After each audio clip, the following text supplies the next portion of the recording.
Hi, this is Tom Brown from the Fired Steel Forge. Today we're going to look at Kolrosing, or Kolrosing. And we're going to do it in the Sami style of duodji. Duodji is the Sami word for handicrafts, and it is anything that you would adorn or make for the purpose of being used in everyday life. Knives, spoons, cups, any type of implements or ornaments. And it's a broad spectrum. The word is a broad word, but Kolrosing is normally, it's a type of carving, and it's done in wood, tight grain woods, normally birch, fruit woods, things of that nature that are very, very tight grain. It is also done in antler. Traditionally, a lot of the Sami accoutrements are reindeer antler. So we will get into that in another video, but today we're going to concentrate on the Kolrosing style of the carving in the wood. Okay, so let's get started. Today we're going to do a little bit of Sami style carving, or Kolrosing as is known in wood. It's a type of duodji, which is the Sami word for handicraft. On this spoon that I hand carved the other day out of chokecherry wood, and we're going to go into a little bit of laying your lines and doing some of the actual carving. So let's get started. As you can see, I've already done some of the outline on a couple of the panels here. This is a multifaceted, there's many facets on the spoon here. I'm only going to be carving the top 3 facets. So let's finish this line here. I like to use a number 5 click style pencil.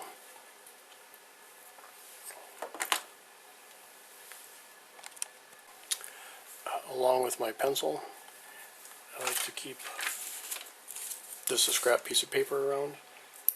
I'll click it out 2 to 3 clicks. Hold it at about a 45 to 60 degree angle, and just turn the pencil and draw sideways. So you're sharpening the pencil to a very, very fine tip. See if we can show that to you. The finer the line, the better your cuts will be.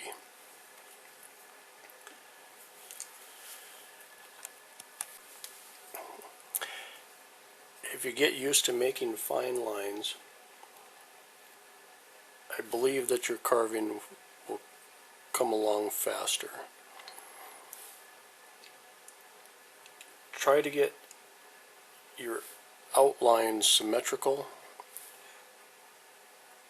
from line to line, from panel to panel, and if you have a tendency of drawing upwards, and you do little strokes.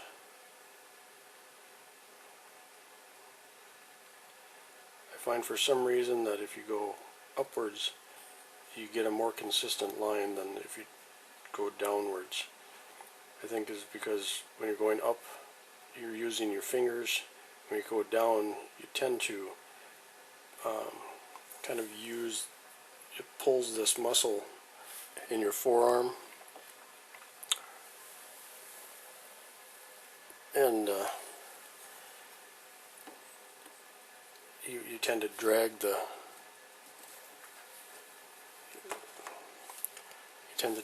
pencil away from the line instead of following the line.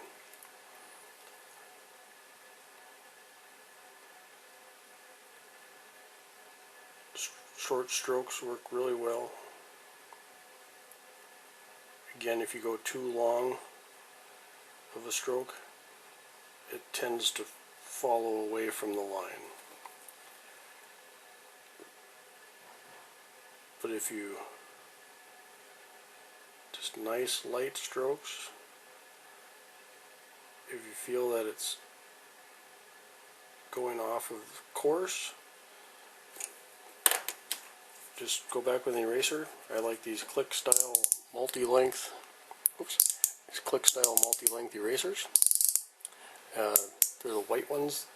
They tend to leave less residue.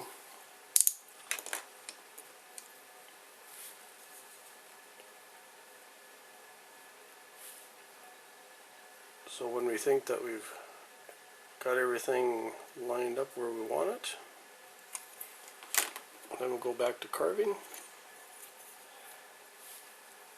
This is my carving tool. It's a handmade, it's a double beveled cutter.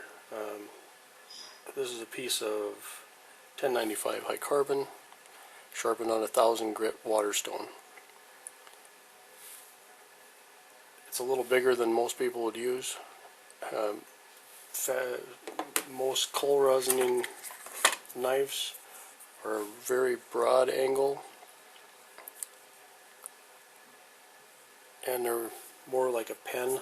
I use this one on a cork so that I can push in and get certain designs.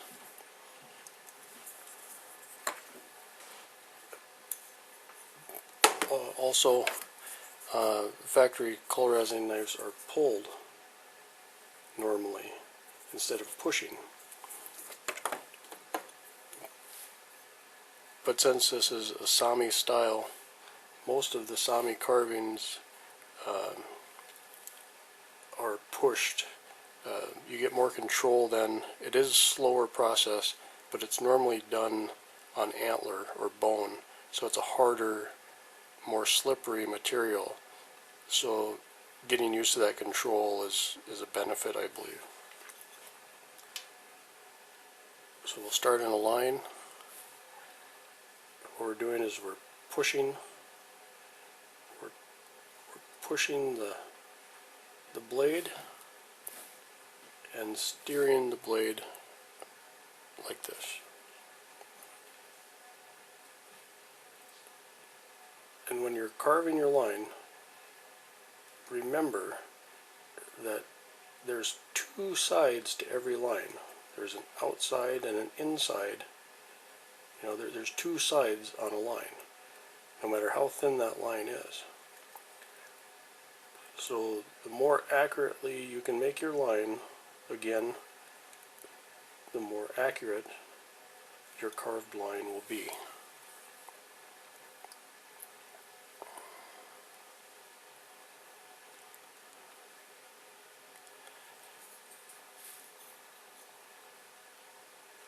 Learning how to hold each individual project is kind of a,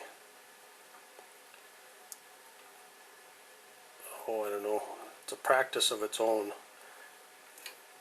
Especially have really multi-angled and multi-sized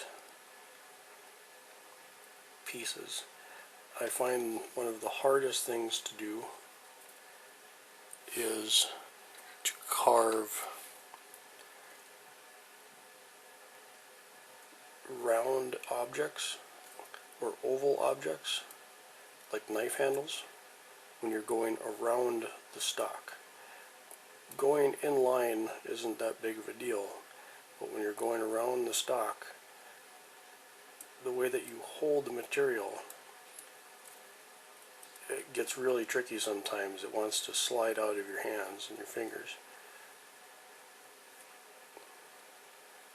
So just keep going, just keep pushing I'm only going about a 1/16 to an 1/8 of an inch at a time, and we're trying to keep the blade, the tip of the blade, consistent at a consistent depth. Come to our corner. Make sure we stop at our corner. Again, this is where your lines come into play when you're drawing them.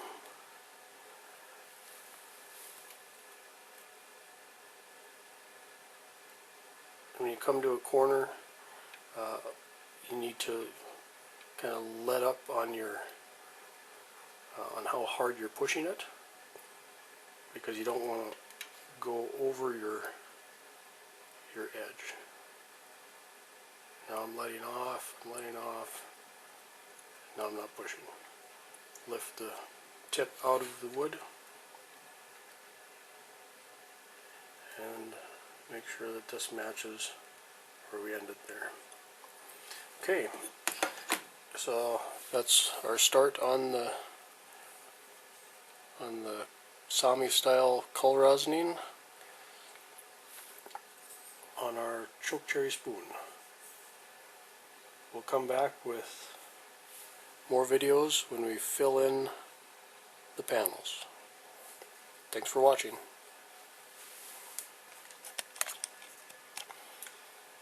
I'm going to do a weave pattern, and as you can see, I've laid out all of these little squares. They're just on top of each other. And I've got 3, and they just keep stacking each other. You want to try to get them as even as you can both ways. And then I come back and I do, let's see if I can get this in here. So in between the squares, and then outside of the squares. In between the squares, outside of the squares. And you just keep doing that, alternating. Now I'm going to do all of these cuts, just these straight line cuts, making sure that we start at the point and we end at the point.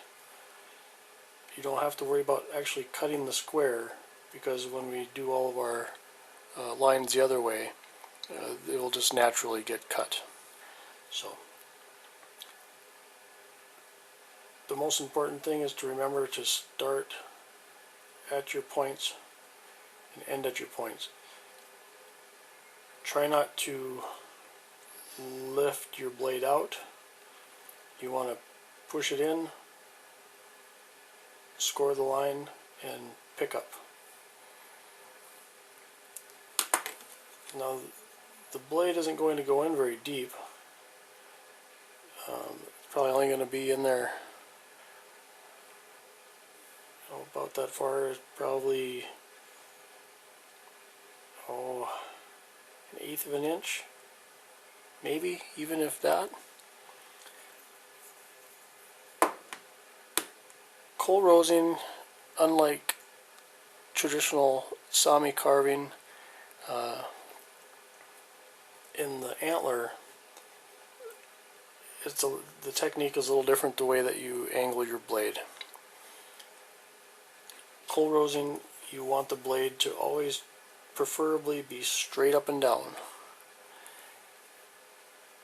And then the antler carving, you actually kind of want it at about a little bit of an angle, because you're going to go one way and then come the other way, and you're going to cut an actual V notch into the antler.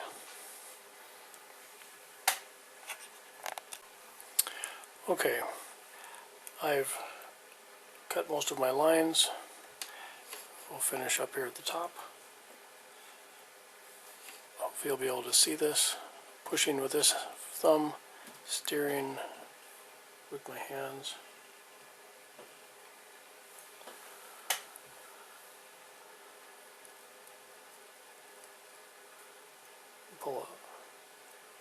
Poke the tip in, push it,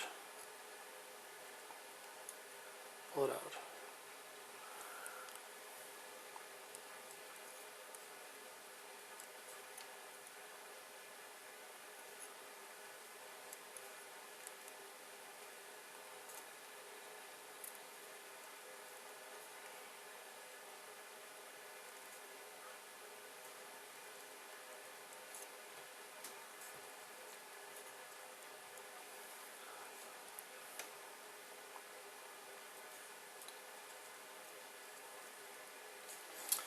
Okay. Okay, now when we get to the ends, see I've gone past my square here up to this line, and that's fine. You want to be able to make that end to your border. When we do our cross hatching, we'll actually start here, and we'll cut that way and cut this way. And I'm actually going to make a little bit, another line right there.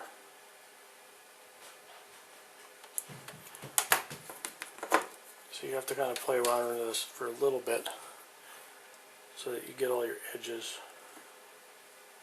correct. So now again, do your, you're going to do your inside, and all of these are going to be inside the lines now. So you'll be able to tell because it's going to cross this here from where you made all your cuts. You don't want to go, see where this is the outside, you don't want to fill that in. It's only where it's on the inside. Hopefully you'll be able to picture that and get it to where you want it to be.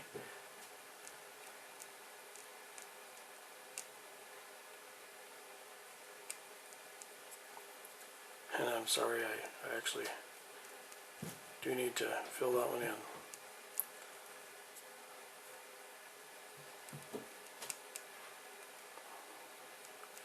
It's a little, sometimes it's easier to just do than it is to explain. So once you have all your cut lines, it goes pretty fast. Again, try to make your lines as straight as possible. And you can see how that's turning into a weave now. So I'll mark all of the rest of it, and I can kind of see the difference. And I'm going to come back, we'll draw in all my lines, and come back and cut all those, and we'll come back to you then. Okay, it's been about 15 to 18 minutes here. Cutting the rest of my lines here. And if you see any that you missed, like this one here, this was actually one of the lines on the first go round. That's what happens when your pencil line kind of fades. As you're holding this and cutting it, your thumb is always touching, and if you wipe your lines off, sometimes that happens, and it's to be expected. So just go back and touch up your lines. And we're back up here.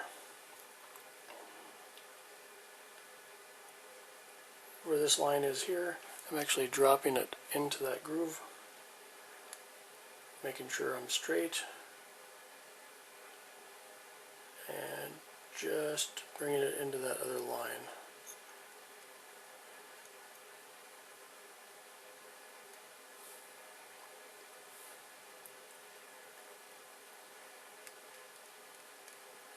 Just bring it up to the line.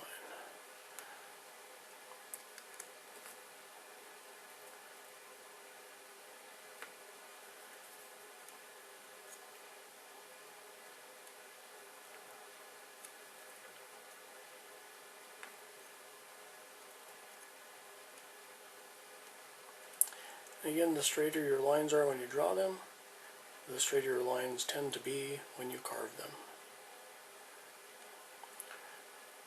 When you're doing small work like this, it's really important, again, to pick the right type of wood to do Kolrosing on. Very tight grain wood, any type of fruit woods, apple, berries, they're going to be a lot tighter grain opposed to like an oak or a hickory, things like that, where they have tight grain on one area and really loose porous grain on another.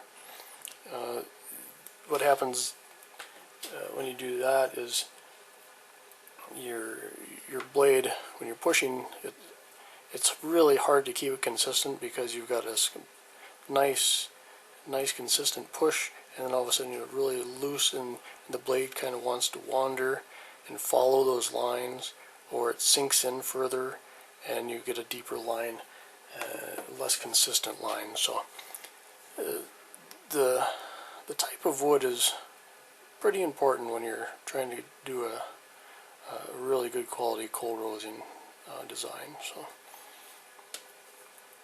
So now we can I found another one there, right there. I'm just going to draw that back in.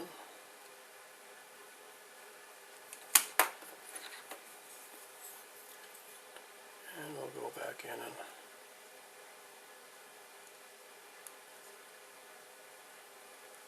touch up that line. And here, it's actually a little wide. It's almost like there should be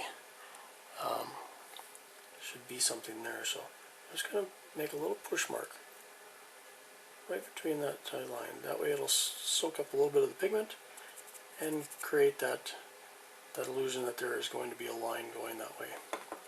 And as you can see, all of our squares, these are all the squares that we initially drew. They just naturally turn out now because of cutting your lines both ways. If you have a better way of doing that, there's another one of those marks and one right there. When you get up to your edges, you tend to have to kind of go back and fill in like that. So again, if you have a better way of laying out basket weave patterns or weave patterns, please comment below. I would love to know how to do them faster. This is kind of the way that I learned, and that's the way I've been doing it, so it's what kind of works for me, but I'm always open to better advice. Okay, we'll come back when we start to put our pigment in. Alright, we're back, and what I've got here is just a little seal top container, and what I've got in here is just a classic Folgers coffee. Any type of dark, oily coffee is going to work great for this. Traditional pigments include coffee, the inner bark from a silver birch tree, the inner bark from a alder tree. You just scrape the inner bark, make a dust, make a powder, turn that powder into a paste, and you can rub that in. Those are some of the traditional pigments also used on the antler, where you get that kind of a reddish tint look to some of the antler work. And charcoal powder works great. It's really dark though. Your coffee will always kind of have a little bit of a brown tint to it, which is nice. Cocoa works very well. Your coffee, you're going to have to grind it super fine. I mean, you want it like a flour, and the consistency of cooking flour. Mix it with oil. Can be pretty much any kind of oil. I use a lot of olive oil, and I also use this product here. See if I can zoom out a little bit for you. This is Howard's Feed and Wax. It's got beeswax and orange oil. It helps it kind of penetrate into the wood a little bit better. This is for They use it on butcher blocks and wooden cutting boards and stuff a lot. They're not a sponsor of mine, obviously. I go and buy this. This bottle will probably last me, I think I've had this bottle for probably about 3.5 years now. So you want to make sure that you do shake it up fairly well though, because the wax will kind of settle, so you want to make sure you get it all mixed in there so the wax can help coat. And then we just take a little bit of the mixture, the paste, and just kind of push it in there. Try to go against your lines as much as possible, so kind of go in a crisscross pattern. You can see how it's kind of soaking it up in there.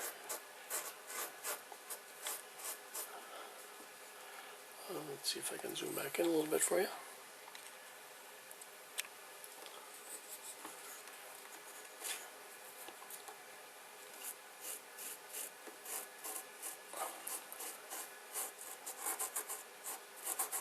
Just kind of rub it all in there.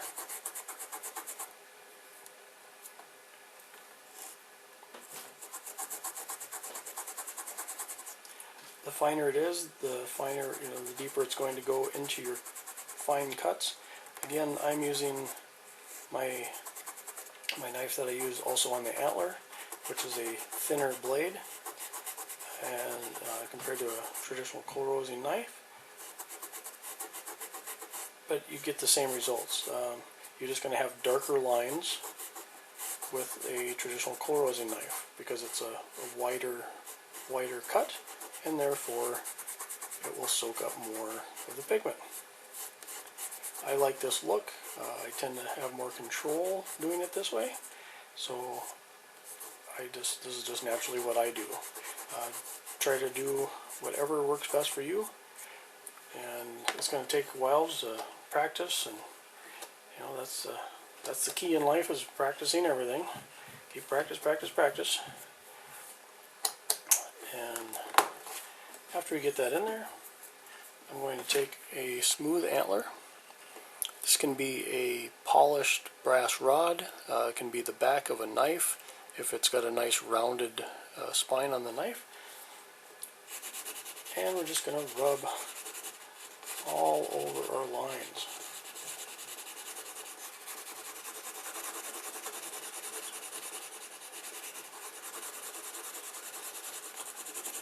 This is called burnishing.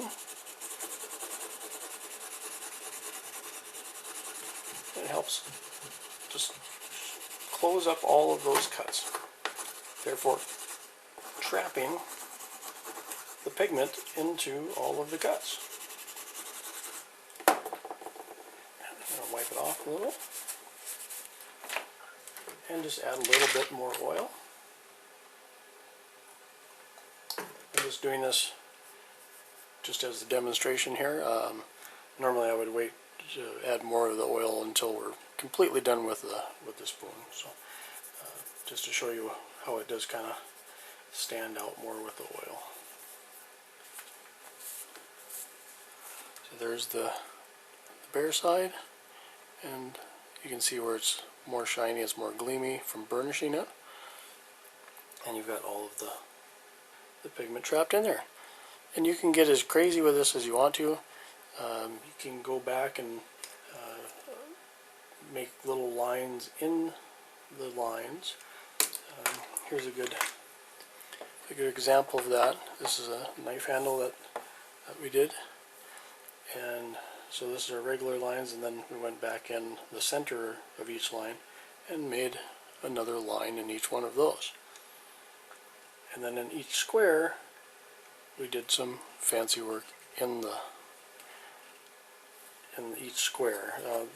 It would be pretty hard to do that in each square of here. So you can make like one thing you could do is make like a little dot in each one of the squares. All you need is a awl. An awl is, like for sewing and things. It's just a sharpened rod is all it is, and you use it to poke through the leather or the canvas and stuff when you're sewing, and to make a hole. You can just get it right on the center of each square, and just push down and it will make a design. Obviously you'll have to go back in and put some more pigment in there and then reburnish that. And you can keep doing that over and over again to get as many patterns in there as you want. Okay, I hope you guys enjoyed this little series on Kolrosing in the Sami duodji way, and I'm glad you stopped by. I hope to see you on the next one. Bye-bye.